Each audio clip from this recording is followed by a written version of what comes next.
Bien, entonces estamos con la clase de repaso de neumología. Entonces, este es otro tema que está en el temario, lo que es bronquitis aguda. Ya bien conocemos que las infecciones del aparato respiratorio lo vamos a clasificar como infecciones de vías respiratorias altas y también como infecciones de vías respiratorias bajas. Para tener clara la idea y repasar estos términos, conocemos que las infecciones de vías respiratorias altas son resfriado común, otitis, sinusitis, amigdalitis, faringitis. Las infecciones de vías respiratorias bajas, en contraposición, son las del árbol bronquial, las neumonías. Entonces, ahora vamos a hablar sobre la bronquitis aguda. De esto ya han salido preguntas en exámenes previos. No es un tema complejo, solo son datos puntuales que hay que tener siempre muy claros para no confundirnos el rato que esté un caso clínico o esté una pregunta. Entonces, la definición o el término de bronquitis es una inflamación del árbol bronquial. La inflamación es secundaria a una infección y esta infección es por virus, adenovirus, rinovirus, influenza, puede ser también para influenza, incluso coronavirus.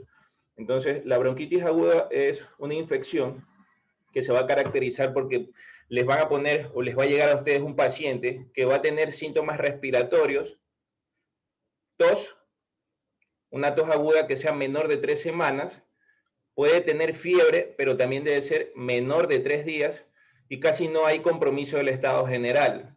El estado general puede que no tengan compromiso de estado general y puede manifestar cierto compromiso de la vía aérea alta. Entonces, ahí debemos ya plantearnos con esos datos el caso clínico de un paciente con una bronquitis aguda. Después que no supere las 3 semanas de tos o los 3 días de fiebre en caso que la tuviera. Entonces, ahí lo que tenemos que hacer es ir a la exploración física, a la ocultación, como estamos en neumo, hay que ocultar. Entonces, en la exploración física, ¿por qué hay que hacer con un paciente de estos una exploración detallada? Siempre ir a descartar una neumonía, ¿sí? Tener siempre eso presente. En la exploración física, ir a buscar si hay sibilancias, si hay estertores o si ya estamos sospechando de una condensación. Entonces, si la respuesta es positiva, si ese paciente con todas las características clínicas de fiebre o de tos menor de 3 semanas y una fiebre menor de 3 días, ustedes le escuchan sibilancias o estertores, hay que realizarle una radiografía de tórax, ¿sí? Si esa radiografía de tórax resulta anormal, hay que seguir con el diagrama investigando si estamos frente a una neumonía. Una radiografía de tórax anormal, hay que, de acuerdo a la clase que revisamos ayer, clasificarlo si tiene algún patrón de, tanto bien sea una condensación basal de una neumonía o un infiltrado intersticial, o un patrón alveolar o si hay broncograma. Entonces ya no estamos frente a una bronquitis. Por eso se envía RX, solo si presentara a ese paciente sibilancias estertores o una condensación. Si no es así, si no tiene en la exploración física nada relevante, a este paciente el manejo va a ser con antiinflamatorios no esteroidales. Se puede usar paracetamol, ibuprofeno, ¿sí? Entonces, eso resume todo lo que es bronquitis aguda. En estudios que he estado revisando, no se recomienda administración de antibióticos en estos pacientes, en caso que tenga bronquitis aguda. Entonces, debemos tener la definición operacional de bronquitis aguda de una manera muy clara. Entonces, eso nos va a permitir no confundirnos en el momento de un examen, no confundirnos en el momento que estemos resolviendo el examen, ¿sí? Si ya hablan de sibilancias, de crepitantes, o si hablan de condensación, no están hablando de una bronquitis, al menos que la hayan planteado mal y hayan elaborado mal la pregunta. Pero si ya nos hablan de eso, nos están indicando de que hay que hacer una RX a un paciente para ver si está con una neumonía. Entonces ahí ya entra el diagnóstico diferencial con todas las patologías pulmonares. Entonces quiero que eso quede claro. Lo otro que viene, tenemos entonces ya esclarecido al paciente con síntomas respiratorios altos, con tos menos de 3 semanas, con fiebre en caso que la presente menos de 3 días, sin sibilancias, sin crepitantes. Lo manejamos de una manera sintomática, recordando que la bronquitis aguda es producida por agentes virales, ¿sí? Entonces, si es un paciente estable y todo, solo lo enviamos a casa con un manejo sintomático y lo que vamos a hacer es darle los datos de alarma, siempre si presenta disnea, si la tos supera las 3 semanas, si hay cianosis, taquipnea, taquicardia, hemoptisis, si la fiebre no responde al tratamiento, si hay alteración del estado de conciencia. Entonces, si no presenta nada de eso, ya no requiere evaluación. Eso es bronquitis aguda. Entonces, esto fue preguntado en examen anteriores de un paciente masculino, 28 años de edad, ¿sí? Fumador, nos dan el detalle. Nos dicen las semanas, miren, tiene desde hace 3 semanas tos seca, nos hablan de compromiso de vía respiratoria alta, tiene rinorrea cristalina, tiene odinofagia, no registra fiebre, no hay disnea y no hay sibilancia. Ellos ya nos dicen, se establece el diagnóstico de bronquitis aguda y se decide iniciar el manejo inicial primario. Entonces nos piden que seleccionemos solo un enunciado. Solo debemos seleccionar uno. Tenemos 4 opciones. Entonces tenemos que, si ya conocemos y tenemos claro cómo definimos una bronquitis, cómo llegamos al diagnóstico, cuál es el manejo, podemos, antes de ver los enunciados, pensar en nuestra mente, ¿sí? El tratamiento, ¿sí? Entonces, en la opción A nos relatan de que se puede dar un tratamiento con agonistas beta 2 en pacientes no complicados. Ya sabemos que los agonistas beta 2 lo usamos para asma, entonces esa no es la opción correcta. La opción B se debe recomendar dejar de fumar, hidratación adecuada y lavado de manos. La opción C, los agentes mucolíticos ayudan a mejorar la tos, y la opción D, el tratamiento con antibióticos es ideal para todos estos pacientes. La opción correcta es la opción B. Ya, como les vengo comentando, el tratamiento con antibióticos no se recomienda en pacientes con bronquiolitis. Los agentes mucolíticos también no son recomendados, no ofrecen ninguna ventaja. Entonces, la opción correcta es la opción B. Siempre como, por eso ellos ponen acá, si ponen un detalle es por algo, ¿sí? Entonces, siempre hay pistas en las preguntas, en los encabezados de los casos clínicos o en la pregunta, y en todo lo que son las opciones hay pistas. Entonces, lo que el paciente tiene que hacer es dejar de fumar, hidratarse bien y lavado de manos. ¿Sí? Entonces, estas son las recomendaciones en tanto a la bronquitis. El diagnóstico, si nos preguntan cómo procedemos a hacer el diagnóstico de bronquitis aguda, es clínico, diagnóstico clínico. Solo pedimos radiografías cuando sospechamos de una neumonía o queremos descartarla, ¿sí? Entonces, siempre hay que buscar de forma intencionada si hay compromiso de las vías aéreas superiores, un compromiso moderado en los primeros días, si la tos persiste más de 3, si la tos aguda que persiste menos de 3 semanas, la tos productiva, la mitad de estos pacientes la van a tener. Entonces hay que preguntar e indagar si ha habido fiebre o no, y la fiebre debe ser menor de 3 días. El compromiso general, ellos no deben tener mucho compromiso general, y bueno, la ausencia semiológica de condensación pulmonar. Entonces, algunos pacientes pueden desarrollar o pueden tener sibilancias o roncos, pero no es la característica principal. Y el 5% de pacientes con estos síntomas pueden estar atravesando un proceso de una neumonía bacteriana aguda. La guía no recomienda estudios complementarios y microbiológicos, ni PCRs, en individuos que han estado previamente sanos, debido a que su etiología, como ya les mencionaba, es una etiología viral. Y en el momento que alguien tal vez manda a hacer un cultivo de esputo, puede que se aísle estreptococo neumonía, y eso puede ser más que todo una colonización. Y bueno, la misma idea. Todo ronda la misma idea. Bronquitis aguda, hay que siempre ir y descartar neumonía. No se recomienda uso sistemático de radiografía de tórax, y no se recomienda el uso de lo que son los antibióticos de forma rutinaria, porque se compara el riesgo-beneficio. Si el paciente está estable, si es un paciente que tiene una buena mejoría, tiene un buen estado clínico y presenta mejoría clínica adecuada, entonces más que todo se lo expone al riesgo de efectos adversos de antibióticos, e incluso aumento, como ya sabemos, de la resistencia a antibióticos. Tampoco hay una evidencia que demuestre el uso de corticoides, ¿sí? ICS es corticoides para tratamiento de bronquitis aguda, no existe evidencia. Y no se recomienda su uso. Tampoco hay efecto de beneficio en el usar el oseltamivir de forma profiláctica. Entonces, en ese caso que vimos anteriormente, el manejo era ese, dejar de fumar, hidratarse bien. No nos dan la opción de los antiinflamatorios o el paracetamol. Entonces, acá hay otra pregunta que hicieron de bronquitis. En el examen, esto vino. Lo que tienen que tener claro que las preguntas, los casos clínicos, los hacen otras personas, igual que nosotros, que también han estudiado medicina. Hay veces que la hacen un poco desactualizadas o mal planteadas, incluso mal elaboradas. Pero la persona que está haciendo la pregunta, la persona que la ha estructurado, siempre va a ponerle un rastro o una pista para uno llegar a ella, ¿no? ¿Sí? Si ya tenemos claro cómo es la bronquitis, cómo es el manejo de la bronquitis, cuáles son los signos que van a presentar, ¿sí? Los síntomas que va a presentar un paciente con bronquitis,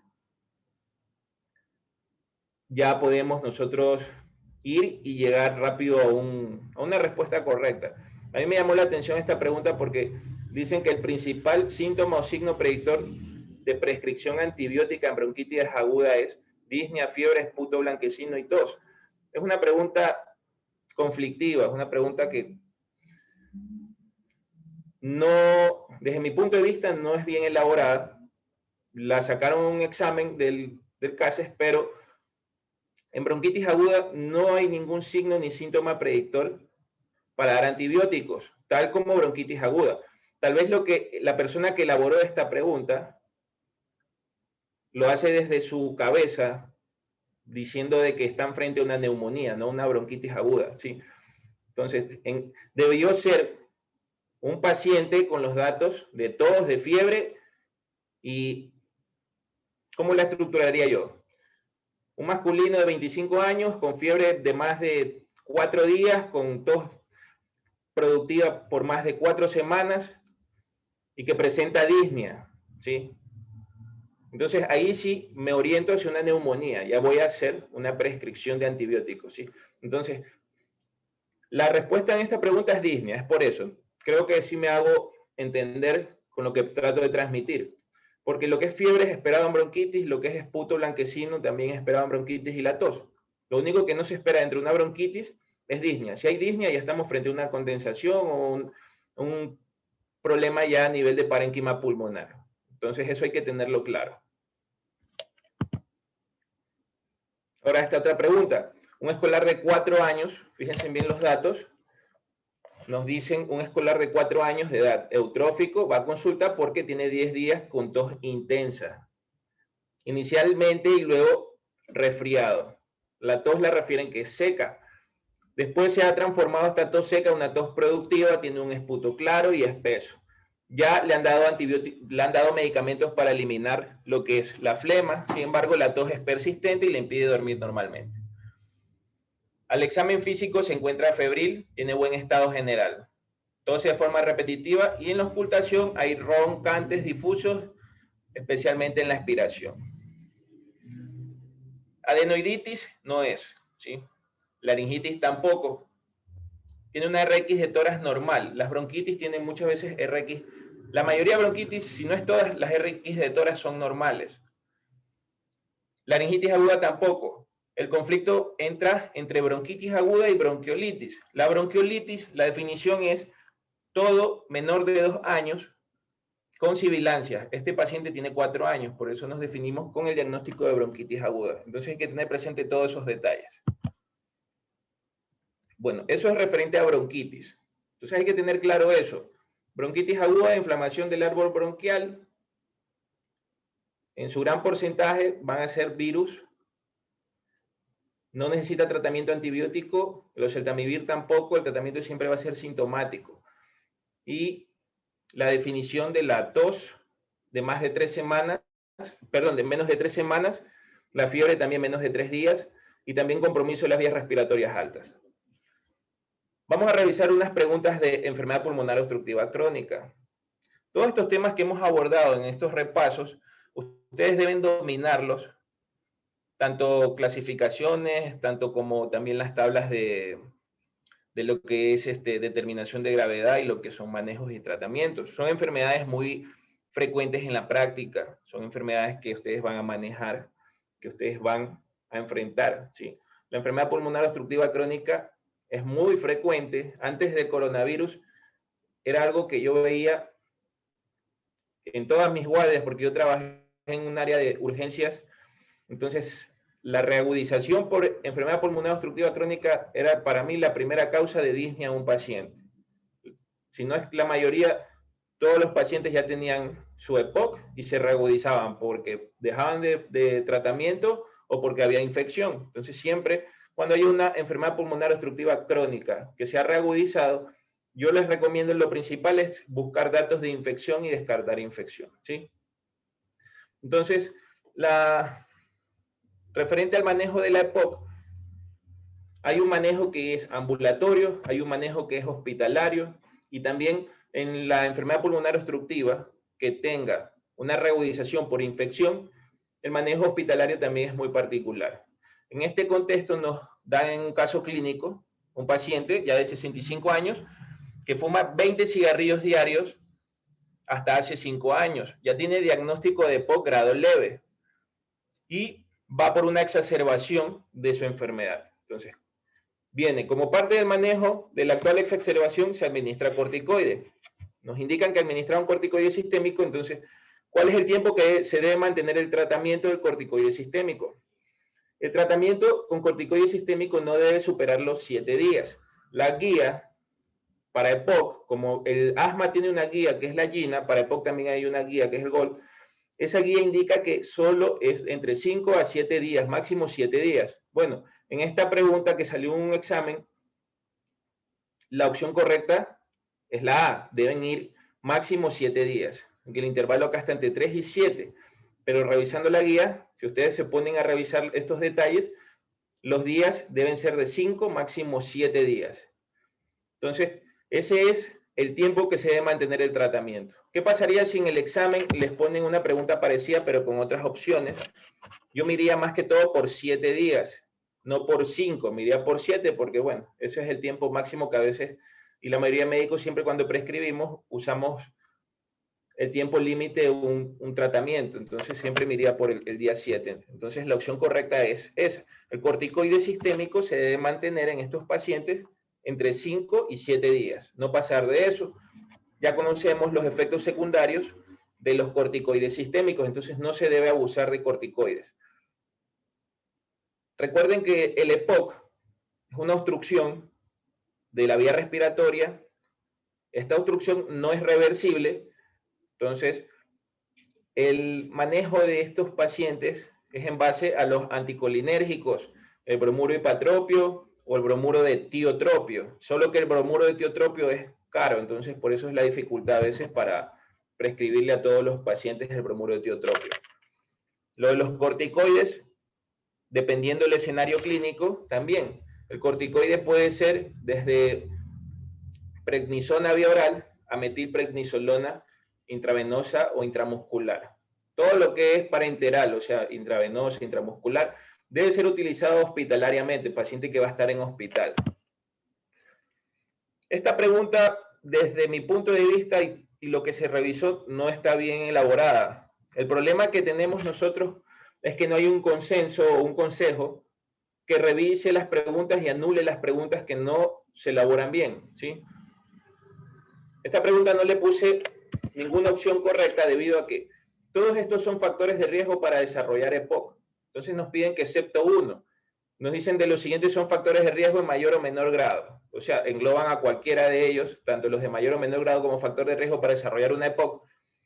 Entonces nos dicen que subrayemos cuál no es la correcta. La opción A, ser fumador pasivo por largo tiempo, y la opción D, tabaquismo prolongado, son opciones que van de la mano.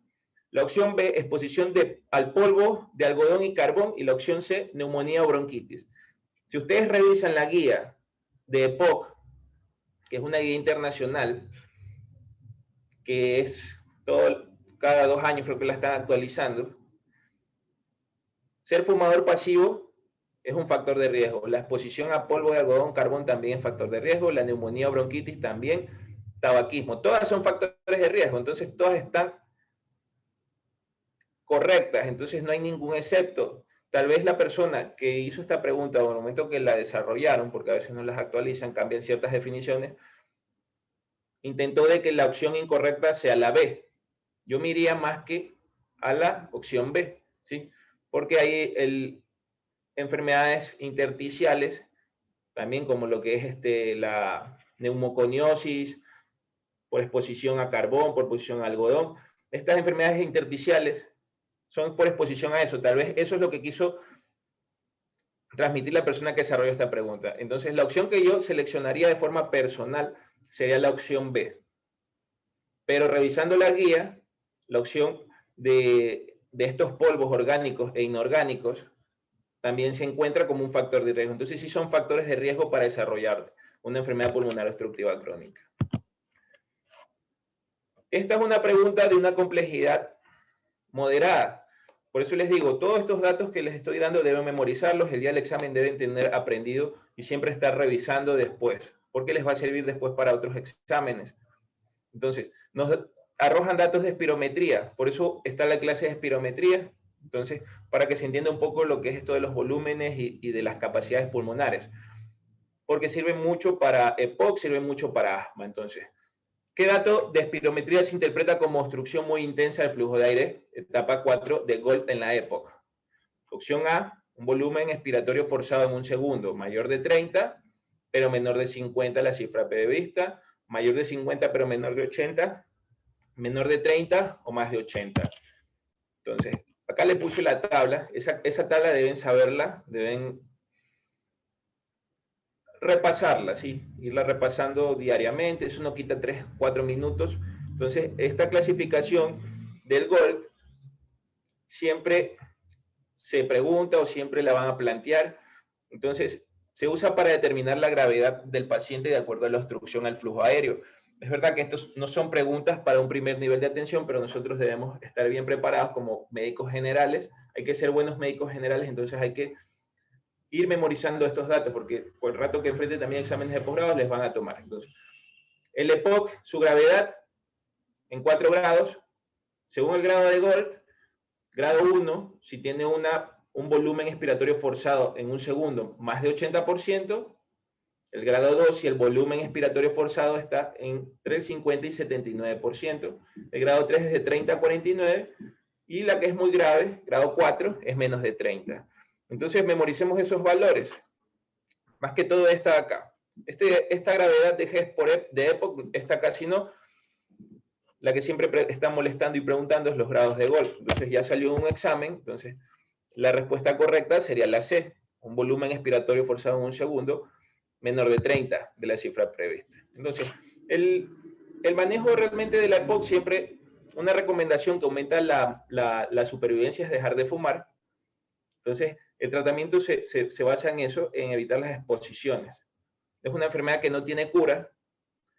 El otro manejo va a ser oxígeno domiciliario, solo si el paciente cumple los siguientes requisitos, o sea, que no esté fumando, que cumpla la medicación y que esté estable, y tenga una gasometría con una presión de oxígeno de menos de 55, o que la presión de oxígeno esté entre 55 y 60, pero ya haya desarrollado una hipertensión pulmonar, un cor pulmonar, o ya tenga hematócrito más de 55, alguna arritmia o insuficiencia cardíaca o reducción de intelecto. Esos son los criterios para oxígeno domiciliario. Entonces, la opción correcta en este caso es la opción C. Entonces, para esto sirve la escala de Gold, ¿sí? El tratamiento de la EPOC según esta escala. Realmente esto queda en manos de especialistas, de personas que hacen espirometría y de quienes los valoran y todo, pero debemos tener siempre presente los manejos de las enfermedades, cómo se están dando. Entonces, una EPOC en estadio 0 es una persona que tiene riesgo de EPOC. Esta persona con riesgo de EPOC va a tener la espirometría normal, pero ya es un paciente que acudió porque estaba con tos y estaba con una expectoración crónica. Entonces, a este paciente lo que hay que hacer es evitar los factores de riesgo, que abandone tabaco, vacunas, antineumocócica e influenza, siempre a mayores de 65 años. Eso también puede ser preguntado. lo de las vacunas en estos pacientes, antineumococo e influenza. Entonces recordemos eso. De ahí vienen los estadios donde ya las espirometrías están alteradas. El estadio 1 es una EPOC leve, el índice de Tiefenau es menor de 70, de 0,7, y tiene un volumen expiratorio forzado en un segundo mayor 0,8. Entonces, en este estadio se usan anticolinérgicos pautados, el bromuro de hipatropio, ¿sí? O el tiotropio, que lo podemos dar una vez al día.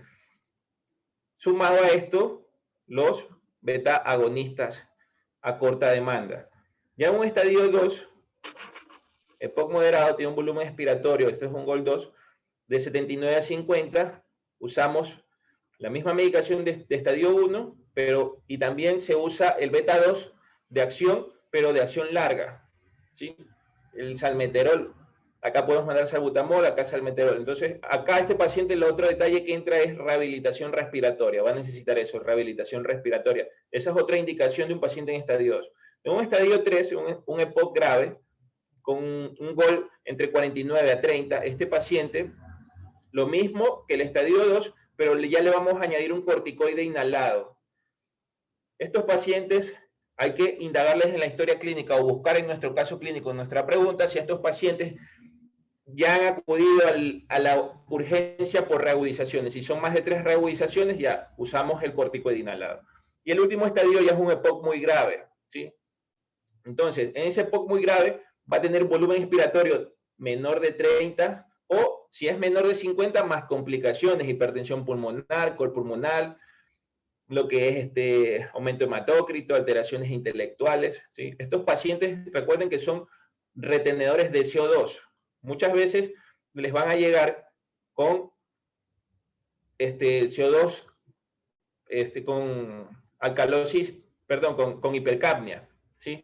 Van a llegar con hipercapnia y con acidosis respiratoria. Entonces, estos pacientes retienen valores de CO2 a veces muy altos. Yo he tenido pacientes que retienen CO2 de 115, 120 y están somnolientos porque lo que es la hipercapnia produce disminución del nivel de conciencia porque van y comienza a deprimir su centro respiratorio y ellos entran después se agotan. En estos pacientes ya tienen un estadio 4, hay que valorar el uso de oxígeno al domicilio y también cirugías de reducción de volumen. Entonces, eso es en cuanto a la enfermedad pulmonar obstructiva crónica. Los detalles de manejo de la enfermedad, todo lo que se da, qué antibióticos usamos, tengan claro que en las reagudizaciones hay que identificarlas si es infección o no es infección. Si es infección, las infecciones, las más frecuentes por neumonías o infecciones respiratorias, actualmente ahora lo más frecuente va a ser COVID-19. Pero en la literatura, lo que detalla es el Haemophilus influenzae, el neumococo y lo que es el Moraxella catarrhalis, esos 3. Entonces, por eso el tratamiento o lo que se puede usar siempre es beta-lactámico, ampicsulbactam, preferiblemente amoxiclavulánico, dicen las guías, para cubrir Haemophilus influenzae, pero es ampicsulbactam lo que usan más acá, con claritromicina por su efecto a nivel del árbol traqueobronquial de desinflamar las vías respiratorias. Para eso se usa mucho la claritromicina. Entonces, eso es una. Si es un paciente ya con EPOC y con bronquiectasias, todo paciente que les vaya o tenga una reinfección de EPOC o que tenga sus bronquiectasias también reinfectadas, siempre acuérdense de la Pseudomonas aeruginosa, ¿sí? La Pseudomonas aeruginosa hay que descartarla, por eso a estos pacientes que tienen reagudizaciones por infecciones, a estos pacientes hay que hacerles cultivos de esputo para ver si no es una pseudomona, porque el ampicsulba o la claritromicina no le va a hacer cosquilla. De cuando veamos el módulo de infectología, vamos a ver con detalle cuáles son los fármacos antipseudomónicos, ¿sí? Entonces, si ya detectan una pseudomona, para pseudomona se usa la ceftazidima, la piperacilina tazobactam, el imipenem, amicacina.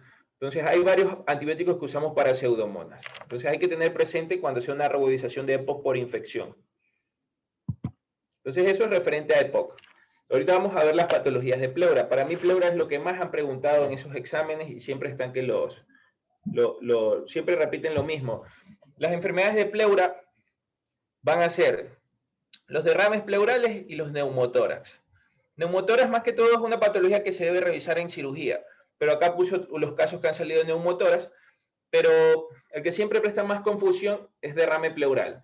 Siempre va a rondar todo lo de derrame pleural en base al estudio del líquido pleural, ¿sí? Entonces, es básico de que nosotros debemos tener muy claro las características del líquido pleural y los criterios de Laic, ¿sí? Los criterios de Laic, estos criterios le van a permitir decir si es exudado y si es trasudado, y también debemos tener claro qué patologías hacen exudado y qué patologías son trasudado.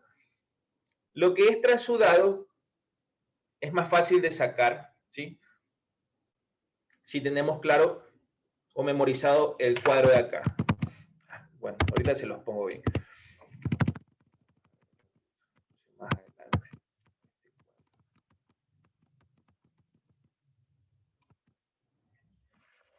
Los trasudados siempre van a ser por cambios de presión o alteraciones de las proteínas.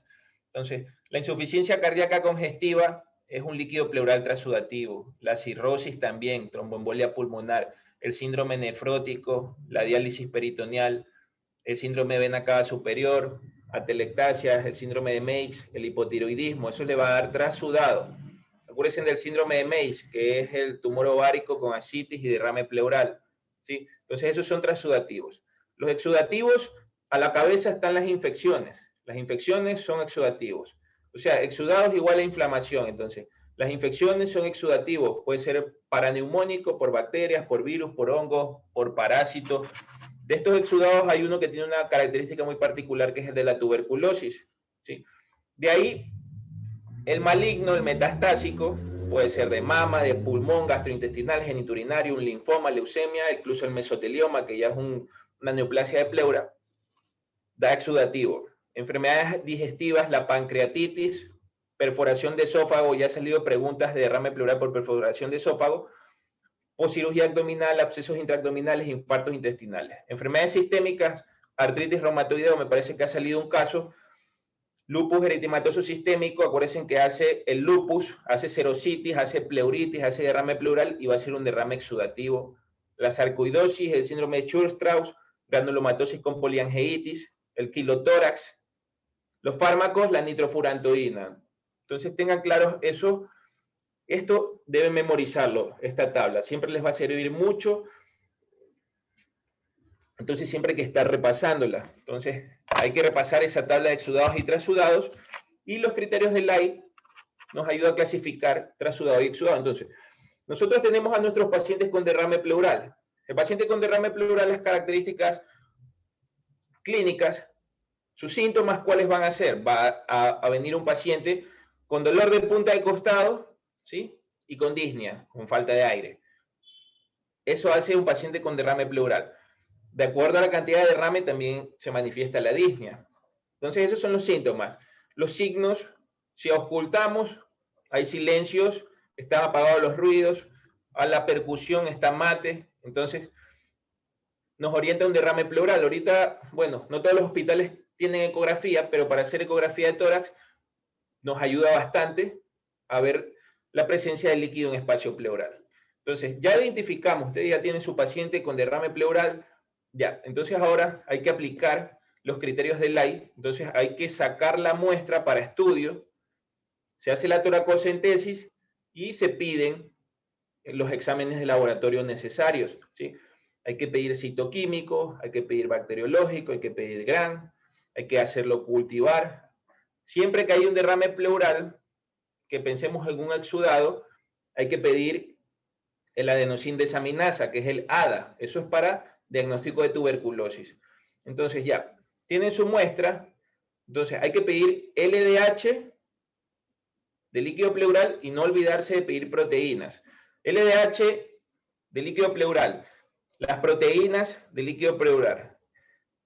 No se olviden de que siempre hay que tener el valor de proteínas en sangre y LDH en sangre. Entonces, el criterio de Laic lo que hace es dividir LDH de la cantidad del LDH que nos salió en ese líquido pleural, lo vamos a dividir para la cantidad de LDH que salió en el suero, ¿sí?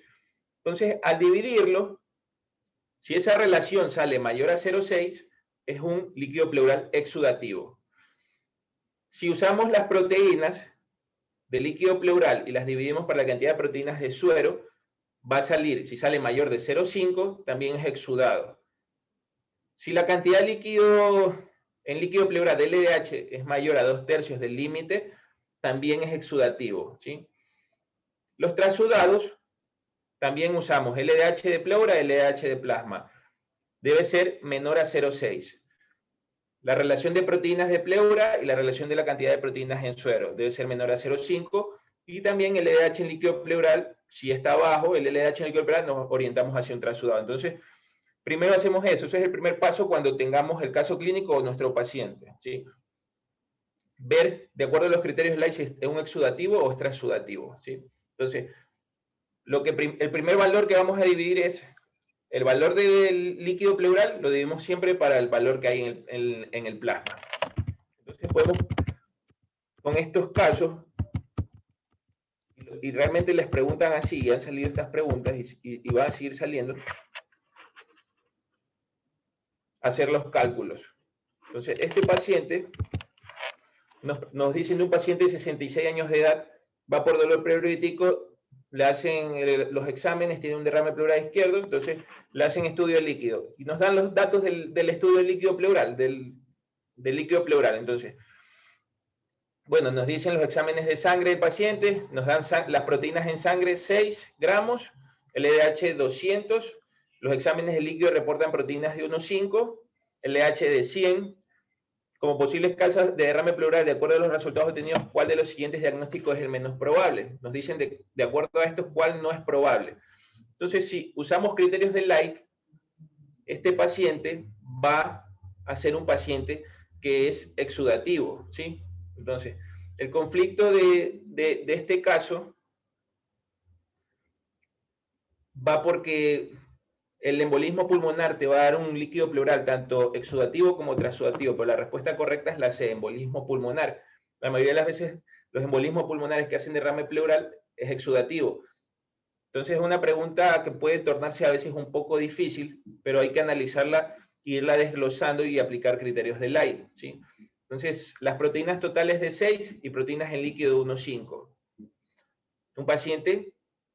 O otra técnica que pueden usar es lo mismo que siempre les digo. Asocien, por ejemplo, esto es transudado y esto es transudado, ¿sí? Entonces, embolismo es un líquido pleural exudativo.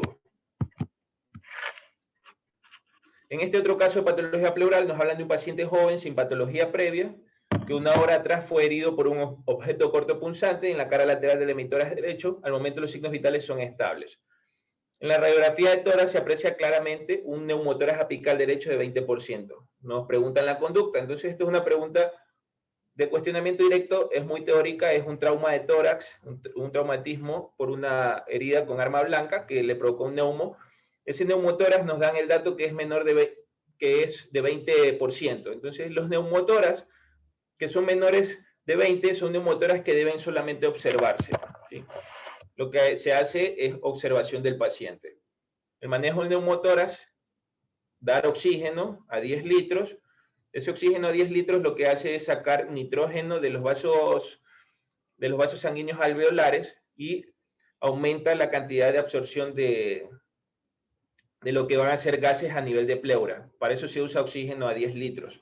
Entonces este paciente lo que hace es observarlo solamente. No necesita ni colocar tubo, ni realizar aspirado con jeringuilla, ni enviar a la casa. Sí hay que administrar la analgesia, pero no enviarlo a la casa.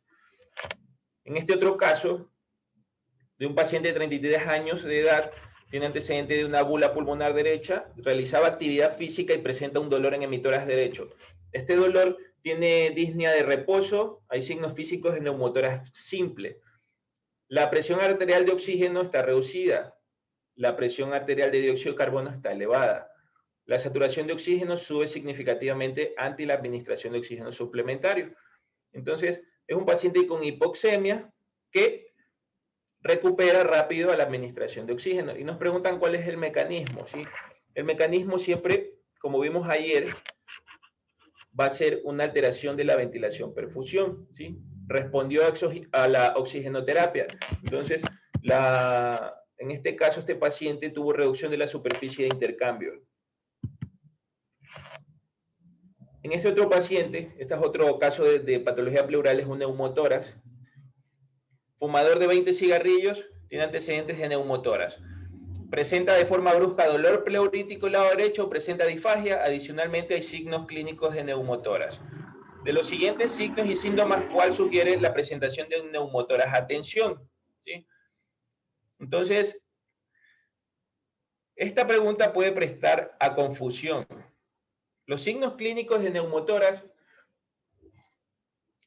son desde dolor pleurítico intenso y persistente, la falta de movilidad, la hiperresonancia, ¿sí? Pero nos dicen neumotórax a tensión, no es un neumotórax simple. El neumotórax a tensión va a provocar ingurgitación yugular bilateral. Entonces, el neumotórax a tensión es una urgencia que necesita una corrección rápida. Entonces, la opción correcta sería ingurgitación yugular bilateral. Acá hay otro caso de derrame pleural.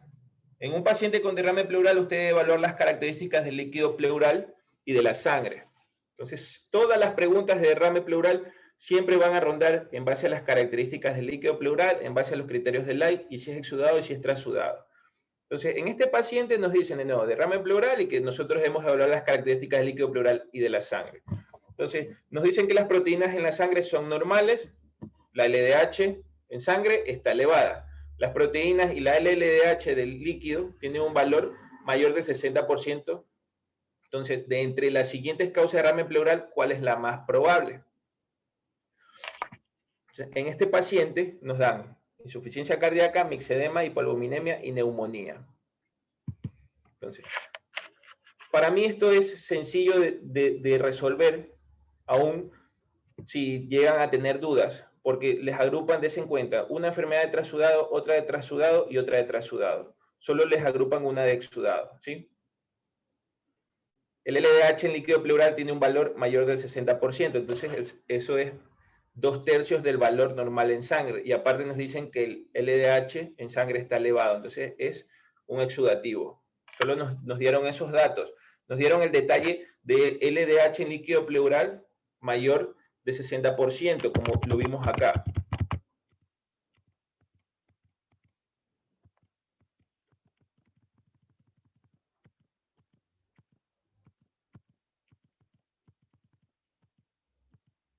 Lo vimos acá.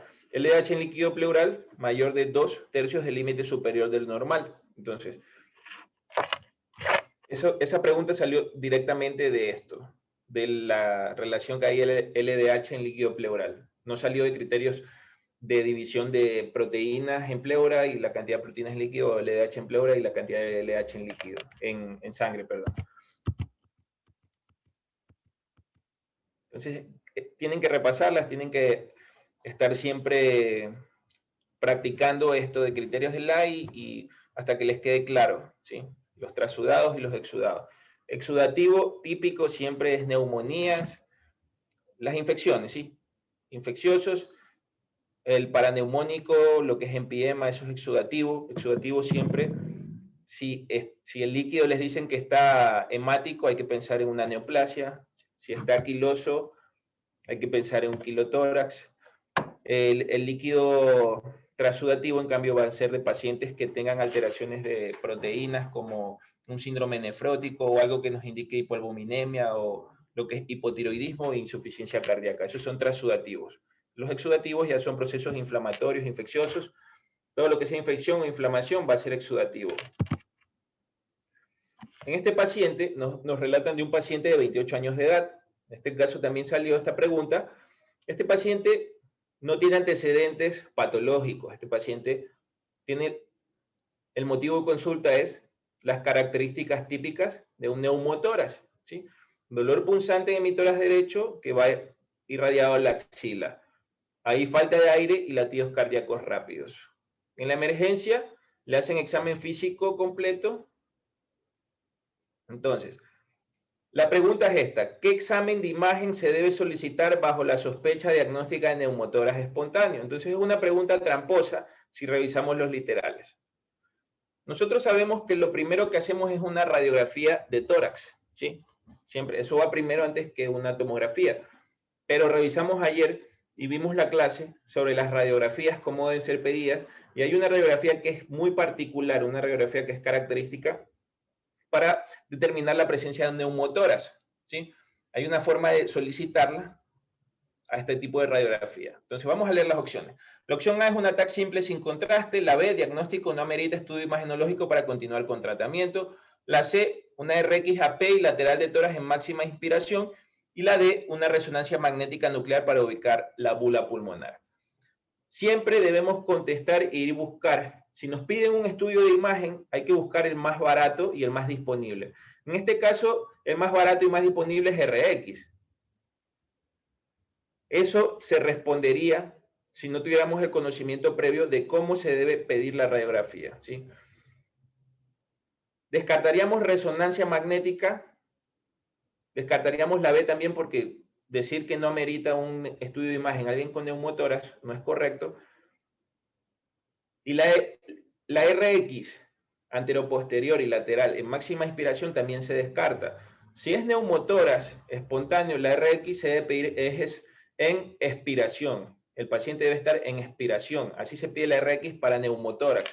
Entonces la opción es un ataque simple. Entonces recordemos esto, tomamos radiografías en expiración por necesidades clínicas en situaciones concretas. Una de esas es el neumotórax, porque vamos a distinguir mejor al paciente, vamos a distinguir mejor al neumotórax cuando el paciente hace expiración, ¿sí? Entonces, el parénquima pulmonar ya no va a estar tan radiolúcido, entonces ya vamos a poder distinguir y vamos a poder contrastar el aire pulmonar y el aire que está en el neumotórax, ese aire extrapulmonar. Entonces, eso debe quedar claro. Entonces, la respuesta es un ataque simple sin contraste.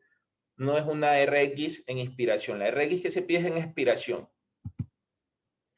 Este otro caso nos dan de un varón de 29 años de edad, tiene antecedentes de tabaquismo desde los 17 años, tiene bronquitis con tos seca y dolor torácico de intensidad moderada. Ese dolor nunca lo había tenido. El paciente está estable. Siempre esos detalles tómenlos bastante en cuenta. Siempre, si les dicen que está estable o si dan datos de los signos vitales, hay que abrir los ojos porque también algo te quieren decir. De acuerdo a la estabilidad de un paciente, va la respuesta, ¿sí? Va lo que quieren ver si uno conoce o si puede manejar un determinado caso, de acuerdo a la estabilidad clínica de un paciente. Entonces, ese paciente está estable. Ya nos dicen que tiene neumotórax. Entonces, es un paciente sano, joven, con antecedentes de tabaquismo, con neumotórax ya diagnosticado y estable. Nos dicen, los siguientes tratamientos son correctos excepto, ¿sí? Opción A, oxígeno alto flujo, 10 litros por minuto para eliminar los otros gases de la cavidad pleural. Esa opción sí se usa, ¿sí? Esa opción es correcta. Entonces, ese tratamiento se hace en pacientes con neumotórax. Le ponemos oxígeno a alto flujo, 10 litros, eso hace que el nitrógeno que tenemos normalmente se desplace e inversamente se absorbe los gases que están en la cavidad pleural. Entonces, se usa oxígeno a alto flujo. Entonces, esa opción sí es correcta. Nos están pidiendo que señalemos la que no está bien. La opción B, cirugía torácica urgente para manejo inmediato. Entonces, ahí ya nosotros decimos, bueno, el paciente está estable, el paciente es joven, no hay algo como que me indique hacerle una cirugía para un manejo inmediato. La opción C, aspiración simple de la cavidad pleural, eso sí es algo más razonable, poner un tubo. La opción D, observación, dependiendo del tamaño del neumotórax, como la pregunta anterior, de acuerdo al porcentaje de tamaño del neumotórax, va si decidimos hacer una observación o hacer un tratamiento. Entonces, la opción A, la opción C y la opción D son correctas. La opción incorrecta es la B. El paciente por su estado clínico no amerita una cirugía urgente para manejo inmediato. Eso, lo inicial, incluso si está un poco inestable el paciente, es comenzar a poner un tubo para drenaje pleural. Entonces, eso debe quedar claro en cuanto a neumotórax. Este otro caso nos dice, mientras usted realiza una rotación en neumología, se le encarga el cuidado de un paciente de 72 años que fue internado por presentar disnea, dolor tipo pleurítico, fiebre y bajo peso. Ya nos están dando datos que nos orientan a algo, ¿no? Hay un síndrome constitucional, un paciente que está perdiendo peso, entonces es un paciente ya de tercera edad, un paciente que va con dolor pleurítico y disnea y fiebre y bajo peso, ¿sí? El examen físico tiene frecuencia respiratoria de 24. Hay disminución de entrada de aire al lóbulo pulmonar inferior izquierdo, acompañado de un sonido mate de la percusión. Nos están dando semiológicamente los datos de un derrame pleural, ¿no? Se solicita una placa anteroposterior y lateral de tórax que demuestra derrame pleural, le hacen toracocentesis y se obtiene fluido pleural de tipo hemorrágico. Ese es otro dato, ya nos están diciendo derrame pleural de características hemorrágicas. De aquí vienen todos los datos del derrame pleural, del líquido, las características, para que uno en la mente haga sus criterios de Ley. LDH sérico, proteínas totales, LDH de líquido pleural y proteínas de líquido pleural. Tenemos LDH sérico, 110, ¿sí? El rango debe ser de 45 a 90. Proteínas totales están en 7, rango de 6 a 8. Tiene un LDH altito en sangre. El LDH en líquido pleural, de 50, que es más del doble del que está en sangre. Entonces ya con esto solamente ya decimos que es exudativo. Que el LDH de líquido pleural sea 2 tercios mayor, ¿sí?, del que está en sangre, ya es patológico y es exudativo. Entonces, con esos criterios de la ya decimos, este líquido pleural, este derrame es exudativo. No necesitamos dividir. Nos están dando ya solamente, con este valor yo puedo hacerlo, ¿sí? Y si quieren dividir, se puede hacer las proteínas en líquido pleural que están en 14 y se las divide para las totales que están en 7. ¿Sí? Entonces va a salir también mayor de 0,5, entonces es exudativo. Entonces ya sabemos acá, sin responder, que es un derrame pleural exudativo, y si hay esta característica que es hemorrágico, vamos a decir que en nuestra mente debemos ir a buscar la opción de exudativo neoplásico, ¿sí? No exudativo infeccioso. Entonces, el diagnóstico más probable es derrame pleural tipo exudado por malignidad. Esa es la causa en este paciente, porque ya sumamos todo, que perdió peso, que ha estado con fiebre, ha estado con disnea. Entonces, ya vamos a investigar bien, ¿sí?, ese líquido pleural. Entonces, como es exudativo y sumamos eso, entonces nos vamos a que es maligno. Nos dan esta opción de trasudado por embolia pulmonar, nos dan la opción de trasudado por falla cardíaca o exudado por neumonía, ¿sí? Entonces, el de neumonía no tiene que salir así, rojo, hemorrágico. El de malignidad, que es por neoplasia, sí. Entonces, esa es la opción correcta. ¿Sí? Derrame pleural de tipo exudado por malignidad. Entonces, recuerden de nuevo, criterios de Ley. Criterios de Ley, siempre primero se divide el valor del pleura para el valor de sangre, ¿sí? Entonces, siempre, incluso en la práctica, muchas veces yo veo que se olvidan de pedir los valores en sangre.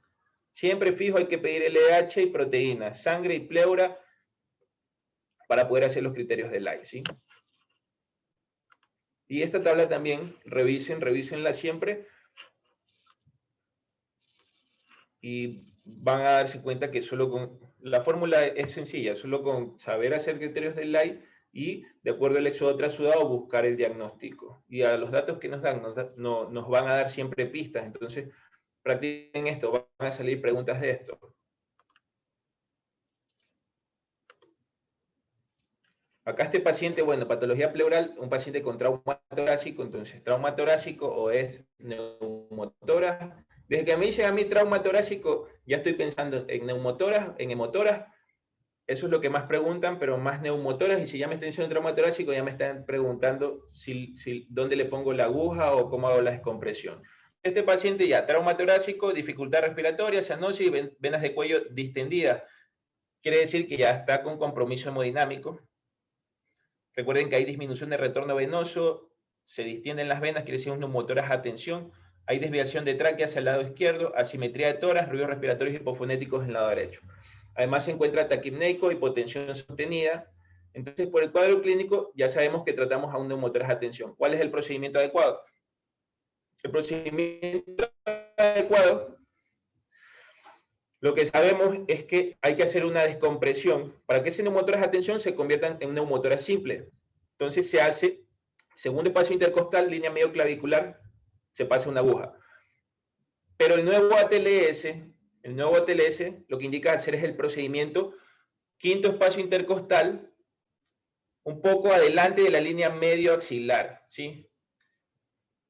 Así lo hace el ATLS en el nuevo ATLS, así lo indica, ¿sí?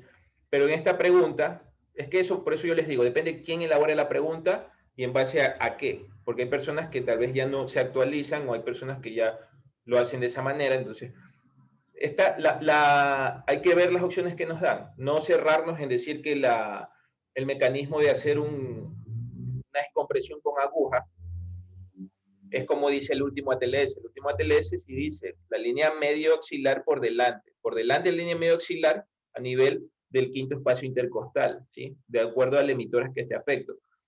Pero los libros siempre hacen hincapié que podemos hacer la técnica acá. Segundo espacio, línea medio clavicular, ¿sí? La aguja, preferiblemente, cuando, bueno, por cosas prácticas, les digo que usen una aguja un poquito larga, más de unos 7 centímetros, porque esas son las que tienen un 90% de probabilidades de llegar a cavidad pleural. Bueno, entonces nos dan las opciones. ¿Cuál es el procedimiento adecuado en este caso? Si ustedes no hacen esto, el paciente sigue chocado y se va a morir. Entonces, uno es la opción A, toracocentesis en octavo espacio intercostal, línea axilar posterior derecha. Veamos que este paciente tiene el neumotórax derecho, ¿no? Entonces, para ahorrar tiempo y por técnica, aquí dice izquierdo, izquierdo, descartamos estas, nos quedamos peleando con estas dos. A y B, derecha y derecha. ¿Sí? Así vienen las preguntas, entonces hay que usar siempre por ahí ciertos atajos. Entonces, toracocentesis, octavo espacio intercostal, línea axilar posterior derecha. ¿Sí? Octavo espacio, le cojo y le pego al hígado, ¿sí? Entonces, la otra que nos dice toracocentesis en el segundo espacio intercostal, línea medio clavicular derecha. Entonces, esa es la que está más correcta, esa es la que está correcta realmente. La opción sería la B. Entonces, siempre quedémonos de acuerdo al contexto clínico y de acuerdo a las opciones que nos dan. Entonces, la opción es la B. De los signos y síntomas de un neumotórax, atención, son desviación de tráquea, dificultad respiratoria y dolor torácico. Ruidos cardíacos apagados es en el taponamiento cardíaco, ¿sí? Eso deben tener claro. Ruidos cardíacos apagados es en taponamiento cardíaco. Esa pregunta también fue pregunta de examen. Acá nos dan a un paciente también, accidente de tránsito, es llevado a sala de emergencia con disnea, con dolor torácico, con taquicardia, ausencia de ruidos respiratorios en emitórax derecho. Usted sospecha neumotórax, atención, ¿cuál es el sitio que debe colocar la aguja de descompresión en esta patología? Otra vez preguntaron la técnica de descompresión. Entonces, nos dan de nuevo las opciones. Sexto espacio intercostal, línea axilar anterior del emitórax afecto. Opción A. La opción B, segundo espacio intercostal, línea medio clavicular de emitórax afecto. La opción C, cuarto espacio intercostal, línea medio clavicular de emitórax afecto. Y la opción D es el segundo espacio intercostal, línea axilar anterior del emitórax afecto. Entonces, la técnica que dice la TLS es la línea axilar por delante de la línea axilar media a nivel del quinto espacio intercostal. Entonces, la A dice sexto espacio intercostal. Entonces, la C dice cuarto espacio intercostal. La D dice segundo espacio intercostal en la línea axilar anterior. Entonces, no es técnico, línea axilar anterior. La otra es línea medio clavicular, en el cuarto espacio tampoco es técnico. Y la del sexto tampoco no es como está detallado en el ATLS. Entonces, nos iríamos con la B, que es de nuevo segundo espacio intercostal, línea medio clavicular del emitórax afecto. Ya, eso es en cuanto a patología pleural y todo lo que es derrame pleural y neumotórax. Ahora vamos a revisar lo que es un poquito de las preguntas que vinieron de tromboembolismo pulmonar. No son muchas. Si se dan cuenta, más vienen las preguntas de pleura. Entonces ustedes deben ir a ese examen sabiendo pleura. Es muy probable que sea cuestionado de nuevo esas patologías. Son muy frecuentes y entonces deben repasarlas. Tromboembolia pulmonar, nos dicen ya de una paciente de 68 años, fue sometida a una cirugía por cáncer, entonces ya hay dos factores de riesgo, hay cirugía, hay cáncer, hace 2 meses, entonces las cirugías mayores desde hace 3 meses cuentan con factores de riesgo. Hace 1 mes ya tuvo un evento de tromboembolismo, entonces miren todos los factores de riesgo que tiene para desarrollar un nuevo tromboembolismo. Entonces, recibe tratamiento ambulatorio regular para su cáncer y las condiciones clínicas de la paciente son estables. Si se mantienen estables las condiciones, la paciente realmente se mantiene estable. Lo único que nos están preguntando, bueno, aunque esto entra más también en contexto de hematología, el tiempo de que se va a indicar la medicación anticoagulante. Este paciente, la medicación anticoagulante es indefinida, es como los pacientes con fibrilación auricular. Son factores de riesgo de volver a generar trombo y un tromboembolismo en total. Entonces, siempre la anticoagulación es indefinida. Entonces, a este paciente, de forma indefinida. Solo ver todos los factores de riesgo que tiene. Entonces, la opción sería manejo indefinido con anticoagulantes. De acá, bueno, lo que les hablaba de los exámenes ayer de tromboembolismo pulmonar. En tromboembolismo pulmonar hay exámenes que dan falsos positivos. Entonces, el dímero D, el peso que tiene el dímero D es como el valor predictivo negativo. Ese es el valor predictivo negativo. Si el dímero D es normal, quiere decir que no es tromboembolia. Si el dímero D es alto, hay que hacer más exámenes.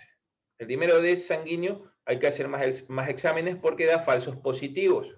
¿Sí? Entonces, acuérdense que hasta un infarto, insuficiencias cardíacas, insuficiencias respiratorias, quemaduras, todo eso eleva dímero D. Muchas cosas elevan dímero D. Entonces, nos preguntan cuál de los siguientes exámenes puede ocasionar mayor cantidad de falsos positivos. Y es el dímero D. Porque la angiografía, la gamografía y la RX sirven. En este otro caso, tromboembolismo pulmonar, un paciente de 25 años, antecedentes de parto reciente, entonces, bueno, ya puerperio, aumenta estado procoagulante, viene con palpitaciones, disnea, dolor pleurítico, hemoptisis. Tiene fiebre, cianosis, taquipnia, taquicardia, testores pulmonares. Nos dan todos los datos clínicos de una tromboembolia, porque nos dicen que hay taquicardia sinusal, hay atelectasias basales, elevación de mi diafragma. Ensanchamiento de hilios pulmonares. Si ya nos dicen ensanchamiento de hilios pulmonares es porque esos vasos pulmonares están con coágulos. Hay infiltración alveolar basal, borde inferior convexo, hay joroba de Hampton, hay afilamiento de imágenes vasculares. Entonces, nos dicen qué anticoagulante le administramos al ingreso antes de referirlo a UCI. Entonces, como revisamos ayer, siempre de base van las heparinas. Entonces, esa es la respuesta. Ya. Eso es tromboembolismo. Realmente tromboembolia pulmonar, les recomiendo de que de nuevo revisen lo que es la estratificación de riesgo, usen las escalas de Wells y vean y siempre revisen el signo de Westermarck y la joroba de Hampton, revisen el S1, QT, Q3, T3, revisen siempre eso en tromboembolia pulmonar y el manejo, porque el manejo es con heparinas. Si ya quieren afinar un poco, tal vez, la cantidad de la dosis o cuando se da un kilo, una unidad por kilo día, una unidad por kilo cada 12, eso deben revisarlo constantemente, pero buscar en un libro más detallado. Pero eso no, en los exámenes casi no preguntan dosis en adultos, tal vez en niños les salen más preguntas. Lo importante es que tengan claro eso, que va es un anticoagulante, y todo dependiendo del paciente y la estratificación. En la tromboembolia pulmonar severa, el paciente está con compromiso hemodinámico y fallo de corazón derecho. Eso es una tromboembolia pulmonar severa y ahí es de mucha ayuda el ecocardiograma. No creo yo que salgan preguntas específicas de eso. Eso es algo que maneja mucho lo que son terapistas intensivos. Entonces, incluso con solo que entiendan lo que se ha explicado y lo de los signos radiológicos y el manejo, eso sí pueden ser más que todo preguntas de tromboembolia. Y tener claro la importancia y cómo es el uso del dímero D. ¿Sí? Entonces, el dímero D, de nuevo les digo, el valor es predictivo negativo. Si el dímero D es negativo, ese dímero D, ese caso no es una tromboembolia pulmonar. Si es positivo, hay que buscar y descartar otras cosas. Bueno, ahora vamos a hacer algo de neumonías. ¿Sí? Miren, neumonía siempre van a preguntar en todos los exámenes que vayan a dar, tanto este o cualquier otro examen, exámenes de posgrado, siempre van a venir neumonías. Entonces, este tema se va a hablar más a profundidad también en infectología. Entonces, las neumonías, como sabemos, son secundario a una infección, a la presencia, si hablamos de neumonías infecciosas, ¿sí? Porque también hay químicas. Entonces, si hablamos de neumonías infecciosas, va a ser por la presencia de un microorganismo. Entonces, nosotros debemos comenzar a memorizar y hacer esquemas mentales de los microorganismos y de los escenarios clínicos, y así resumimos mucho y resolvemos también mucho. Las neumonías clasifiquémoslas desde las que adquieren en la comunidad, y las que adquieren en el hospital. Y las neumonías relacionadas al cuidado sanitario, ¿sí? Esa es una forma de clasificarlas. Las neumonías típicas y neumonías atípicas es otra forma. Cuando decimos típico es porque vamos a tener un cuadro típico de tos, fiebre, disnea, dolor en punta de costado. Cuando decimos atípico es porque no vamos a tener esos síntomas. Entonces, se demuestra que lo típico es por bacterias típicas. El más frecuente es el Streptococcus pneumoniae, ¿sí? Esa es la neumonía típica adquirida en la comunidad neumococo, el Streptococcus pneumoniae, ¿sí? El manejo de una neumonía típica adquirida en la comunidad siempre va a ser beta-lactámico inicialmente. Las guías de práctica clínica, la guía Ecuador, las CNT, que son guías mexicanas, siempre, incluso en la pediátrica, el manejo se comienza con beta-lactámico, una neumonía típica adquirida en la comunidad.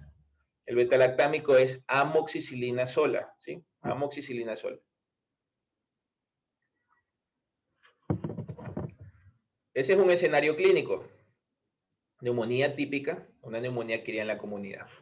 Neumonía atípica adquirida en la comunidad va a ser macrólido o levofloxacino. Recuerden siempre que el levofloxacino es una quinolona de tercera generación. Acuérdense que las quinolonas son varias generaciones. El levofloxacino es de tercera. El cipro es de segunda generación. El otro escenario es una neumonía nosocomial. Las neumonías nosocomiales son las que adquieren las personas en un hospital, bien sea por estar intubados, un paciente que recibe ventilación mecánica o un paciente que ya cursa una estancia prolongada. Entonces, si la neumonía la desarrolló en el hospital, hay que pensar siempre en dos bacterias, el Staphylococcus aureus meticilino resistente y lo que es la las pseudomonas, ¿sí? Estas pseudomonas y este estafilo hay que saberlos cubrir. Para pseudomonas, ceftazidima. Y para estafilo resistente a meticilina, vancomicina. Eso siempre, memorícense en estos datos y imaginen y relacionen pacientes, lo que vean siempre en la práctica y siempre estén asociando y ya después ya van a tener un poco más claro, no se van a olvidar de estos detalles. Nosocomial siempre pensar en pseudomonas y en Staphylococcus aureus meticilino resistente. Entonces hay que cubrir con cefta y con banco.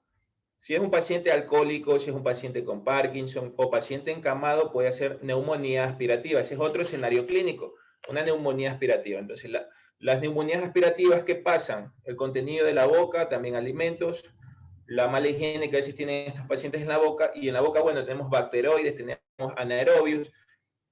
Esas aspiraciones van a hacer neumonías que pueden provocar también abscesos pulmonares, ¿sí? Entonces, siempre hay que cubrir al anaerobio. Entonces, se usa amoxicilina clavulánico. La amoxicilina clavulánico tiene un poder también contra anaerobios. Otro, si sale también, pueden optar por lo que es clindamicina, ¿sí? El metronidazol, hay guías que lo contemplan, pero el metronidazol más sirve para cubrir infecciones de anaerobios, pero todo lo que es cavidad, en todo lo que es cavidad abdominal, ¿sí? El paciente con EPOC, si es el paciente con EPOC, acuérdense que el Haemophilus y la Moraxella, ¿sí? El antibiótico de elección va a ser amoxiclavulánico. Esos son los patógenos más frecuentes, Haemophilus. Entonces, esos detalles, recuérdenlo siempre, esos escenarios clínicos. Acá vienen más detalles. La Klebsiella pneumoniae. Hay una pregunta, ya vino cuestionado esto en un examen sobre la Klebsiella. La Klebsiella es, si les dicen paciente con antecedentes de alcoholismo, todo esto, tiene abombada una cisura, Klebsiella, ¿sí? Entonces, siempre, más que todo, afecta a lóbulos superiores. Son detalles. Entonces, esos detalles hay que memorizar. Klebsiella, lóbulos superiores llenos de pus de un alcohólico, abomba cisuras. El Staphylococcus aureus produce metástasis. Yo he revisado la guía de neumonías y habla de una de las complicaciones que es metástasis. Creo que salió una pregunta así. Presta la confusión. Las metástasis por estafilococemia. Es por estafilococemia. El estafilococcus tiene su mecanismo fisiopatológico. Una de esas es producir diseminación, ¿sí? Se disemina. Entonces, esas metástasis deben detallarlas. Entonces la pregunta es, por eso va a prestar la confusión. Las metástasis deben detallarlas, porque si es una estafilocosemia, estafilococos aureus que entró por la piel, ¿sí? Por una abrasión, por un catéter central, si ese estafilococos aureus hace su septicemia y se comienza a diseminar, le va a producir, obvio, neumatoceles, eso es una metástasis. Va a hacer osteomielitis. Todos esos problemas hace el estafilococos aureus. Entonces, en concreto, hablando de neumonías, en las RX de tórax se van a ver los neumatoceles, eso es característico de estafilococos aureus. Por micoplasma neumonía vale la pena siempre memorizar que es en jóvenes, se asocia a neumonías atípicas y tiene varias complicaciones. La meningitis bulosa puede producir mielitis y eritema multiforme. O sea, si tiene un paciente con eritema multiforme o una meningitis bulosa, hay que pensar en micoplasma neumonía. La legionela tiene un dato característico que va a producir es hiponatremia con diarrea. Esta es otra bacteria. Entonces, yo estos detalles los doy porque el examen realmente cada vez sube un poquito más de complejidad. La vez que yo estuve y la vez que yo di el examen, no habían tantos datos complejos como en las últimas, los últimos que han dado. Entonces, estos datos van a servirles para que ustedes se puedan defender, para que puedan discernir y también tener criterio. Entonces, la idea siempre es que vayan desarrollando y repasando. Los pongo porque son importantes. Siempre que venga endocarditis con cultivos negativos, pensar en Coxiella burnetii. Son patologías que nosotros no vamos a ver como médicos generales, pero hay que memorizarlas, aprenderlas para poder resolver estos casos en exámenes. La Coxiella burnetii da neumonía, da hepatitis y endocarditis. Entonces, si el contexto clínico nos van a decir, paciente con patología respiratoria, neumonía, paciente con endocarditis, el mismo paciente tiene endocarditis y tiene hepatitis y los cultivos ya arrojaron está negativo, la bacteria que nos están diciendo que subrayemos es Coxiella burnetii. ¿Ya? Entonces eso. Los accesos pulmonares, las localizaciones, hay que memorizarlas. Se localizan en la parte posterior del lóbulo superior y cuando es lóbulo inferior, se localizan en la parte superior del lóbulo inferior, ¿sí? La clamidia psittaci, la neumonía, por clamidia psittaci, que es relacionada con pájaros, les van a decir que es una neumonía y les van a dar el dato de esplenomegalia. Y lo que es por clamidia pneumoniae, pacientes con aterosclerosis. Son datillos que los encontramos y resolvemos la pregunta. Bueno, en ese paciente nos dicen cuál es el tiempo mínimo que demora en desaparecer alteraciones radiológicas. Ese paciente tuvo una neumonía. Entonces el tiempo mínimo es de 4 semanas, ¿sí? Entonces recuerden que muchas veces, no sé si se han dado cuenta, cuando tienen sus pacientes hospitalizados con neumonía, muchos se van a la casa, ya clínicamente están bien, pero todavía sigue la lesión, pues, porque hubo un proceso inflamatorio, por eso en las fases de la neumonía. Entonces, hasta las 4 semanas se espera que haya todavía la lesión. Acá nos dicen de un paciente de 15 años, diagnóstico de neumonía adquirida en la comunidad por micoplasma neumonía. Entonces es una neumonía típica. ¿Cuál de los siguientes antibióticos es adecuado para tratar en forma ambulatoria? Para micoplasma neumonía se usan macrólidos. Entonces descartamos los otros que son betalactámicos. Amoxicilina, que es derivado de penicilina. Sultamicilina también. Y cespodoxima, que es cefalosporina. Entonces, la opción correcta es claritromicina. Entonces hay que tener claro micoplasma neumonía y macrólidos. Los exámenes indicados en determinar el diagnóstico etiológico de neumonía son, excepto, nos piden el diagnóstico etiológico de neumonía. Toda neumonía hay que hacerle cultivo de esputo y hay que hacer hemocultivo, ¿sí? Menos a las neumonías que vayan a hacer un CURP leve, pero las neumonías y pacientes que estén cursando mal siempre deben llevar un cultivo de esputo y hemocultivo para determinar el patógeno y orientar después a dar un tratamiento antibiótico bien dirigido. La opción A y la opción B son correctas, entonces la opción D, la prueba urinaria con antígenos, hay pruebas urinarias para detectar antígenos de neumococo, de legionela, entonces, pero eso no se hace acá, pero bueno, es cosa del libro. También sirve para determinar un diagnóstico etiológico. La única que no determina un diagnóstico etiológico, si hablamos de neumonía bacteriana, sería una proteína C reactiva.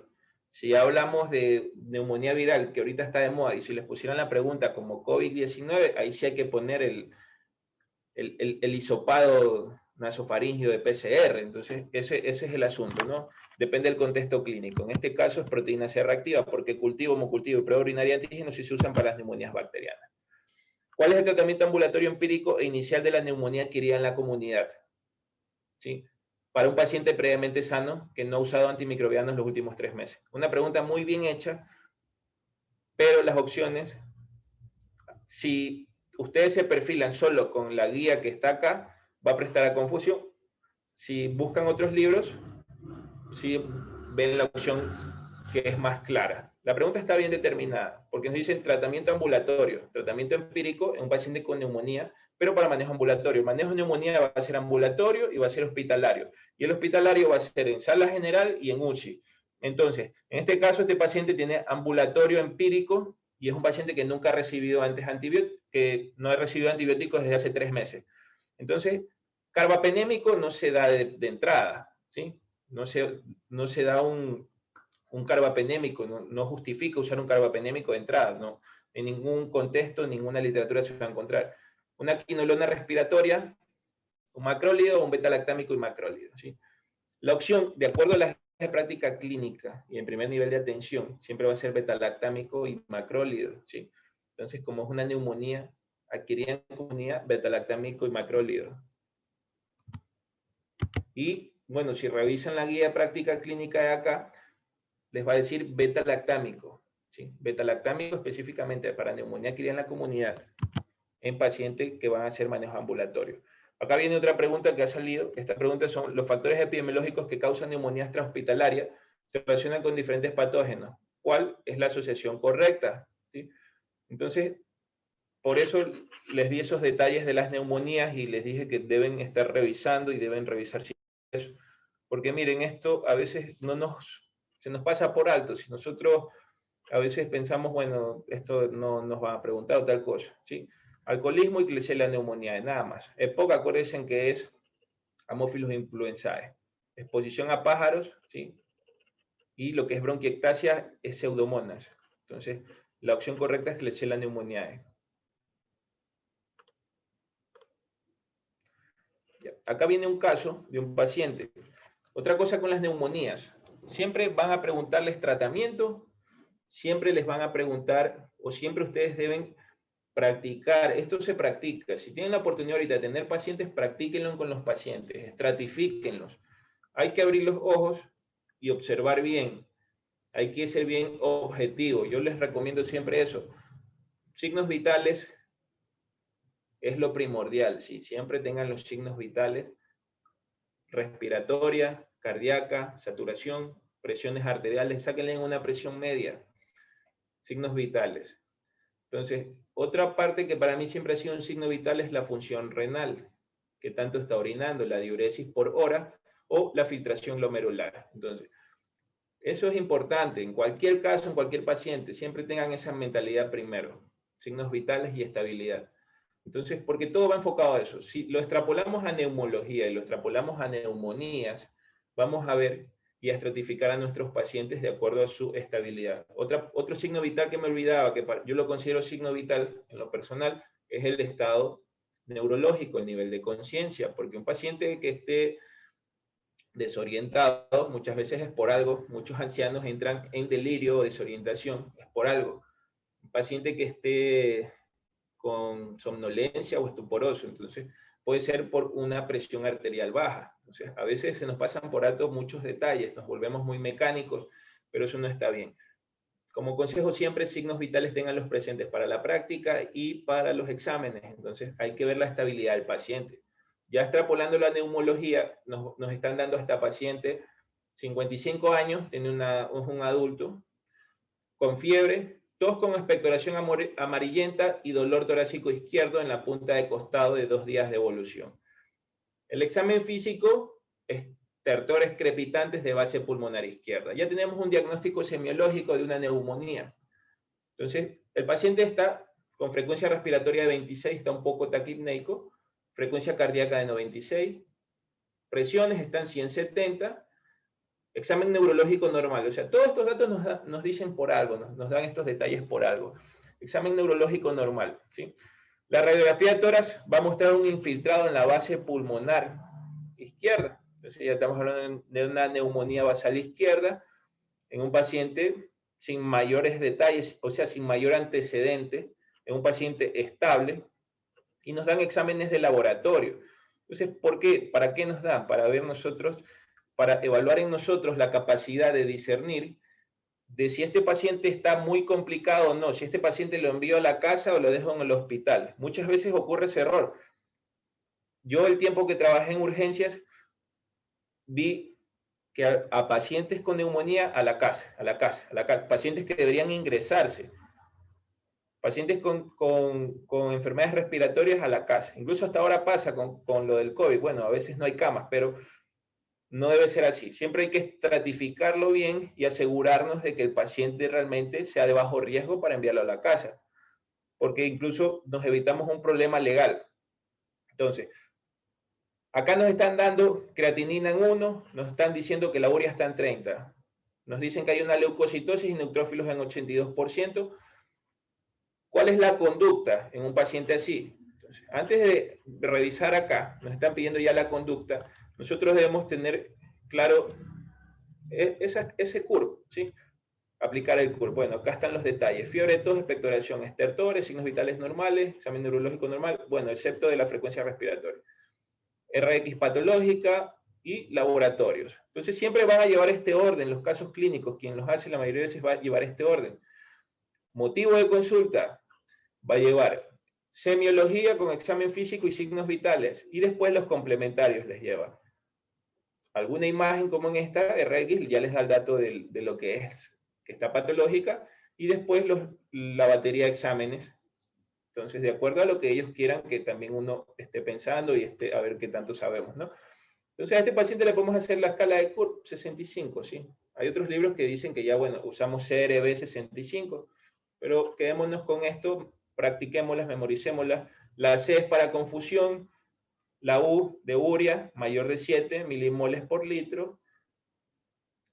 La R de la frecuencia respiratoria debe ser mayor de 30.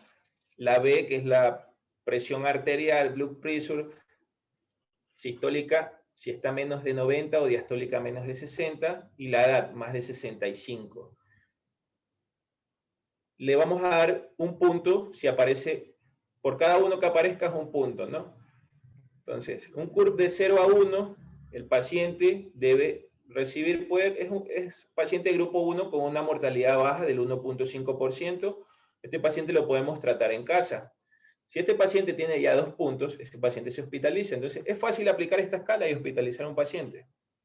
Este paciente se lo hospitaliza, puede que tenga una corta estancia hospitalaria y después se lo envíe con medicación, o puede que ya esté internado y haya que ver cómo sigue evolucionando. Entonces, el paciente con 2 puntos de CURP 65, ese paciente es grupo 2, la mortalidad es de 9.2%, la mortalidad intermedia. Pero hay un paciente con más de 3 puntos en el CURP. El manejo debe ser hospitalario siempre porque ya está en una neumonía severa, incluso va a necesitar terapia intensiva. Entonces, estos pacientes de grupo 3, la mortalidad es del 22%. Nuestro paciente solo tiene, aquí dice neurológico normal, tiene 0 en C, ahí sigue urea, que sí la tiene más, tienen 30, ahí sigue la frecuencia respiratoria que no pasa los 30, y la presión arterial está bien. Entonces es un paciente que entra aquí, en el grupo 1, ¿sí? Ese paciente lo que deben hacer, como es grupo 1, ambulatorio, tiene riesgo de mortalidad bajo, esa es la opción correcta. Entonces, esto hay que practicarlo, hay que revisarlo siempre. La opción B decía que hay que hospitalizarlo para tratamiento antibiótico intravenoso, no, porque es un paciente grupo 1, tiene menos de un punto de CURP. Este paciente, la opción C, debe darse alivio sintomático de fiebre y esperar resultado de examen bacteriológico. Tampoco eso no se hace. La opción D, necesita soporte ventilatorio avanzado en terapia intensiva por su alto riesgo de muerte. Tampoco se hace. Ya. Eso es en cuanto a neumonía, lo que yo considero que es importante que ustedes estén revisando y lo tengan muy claro y presente hay que memorizar más detalles si quieren ser más finos y bueno, pueden revisar la guía que está acá y basarse también en esa guía porque ahí puede que les tomen preguntas como consejo. Eso es en cuanto a neumonías. Lo que es tos crónica, solo salió una pregunta de tos. Esta pregunta está vinculada más que todo con farmacología. Acuérdense del captopril, que produce tos seca. Entonces, es una pregunta de dificultad baja. Entonces, eso es referente al repaso de neumología.